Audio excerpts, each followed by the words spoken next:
Greetings. Today we have the fourth and final installment on the chief cornerstone. The context of 1 Peter 2:7 says that believers are coming to him, recognizing his God-given position, and are then built upon him. And the second fact that it states is unbelievers do not come to him, failing to acknowledge, even if they recognize, his God-given position. Notice, whether we believe God's declaration or whether we refuse to believe it does not alter the fact that Christ remains the foundation, the head of the corner, and the doorway's keystone. In the book of John, chapter 2, verses 13 through 20, we will consider a familiar passage for a different focus. In John chapter 2, verse 13, it says, "And at the Jews' Passover was at hand, and Jesus went up to Jerusalem, and found in the temple those that sold oxen and sheep and doves, and the changers of money sitting. And when he had made a scourge of small cords, he drove them all out of the temple, and the sheep and the oxen, and poured out the changers' money, and overthrew the tables.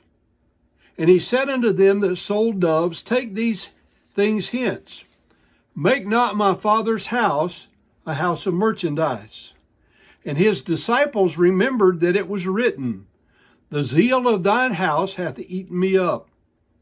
Then answered the Jews and said unto him, What sign showest thou unto us, seeing thou doest these things? And Jesus answered and said unto them, Destroy this temple, and in 3 days I will raise it up. Then said the Jews, 46 years was this temple in building, and wilt thou rear it up in 3 days? Notice the popular knowledge among the people concerning the details of the temple's expansion construction. This common knowledge, combined with the prophecy of Isaiah 28:16, added to the plain claims of Jesus to be this prophesied foundation, chief cornerstone, and key of the doorway, should have led them to the proper conclusion that this plus this equals this. And yet, because of the traditions based upon false teachings, they refuse to acknowledge Jesus as the Christ. Peter's sermon on Pentecost is just one example where people heard the same truth preached concerning Christ, and some believed while others refused to believe. In Acts chapter 4, beginning at verse 9, it says, If we this day be examined of the good deed done to the impotent man, by what means he is made whole, be it known unto you all, and to all the people of Israel, that by the name of Jesus Christ, whom ye crucified, whom God raised from the dead, even by him doth this man stand here before you whole. Listen to Acts 4:11. This is the stone which was set at naught of you builders, which is become the head of the corner.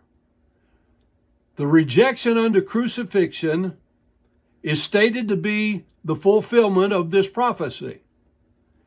And verse 12 of Acts 4 says, Neither is there salvation in any other, for there is none other name under heaven given among men whereby we must be saved.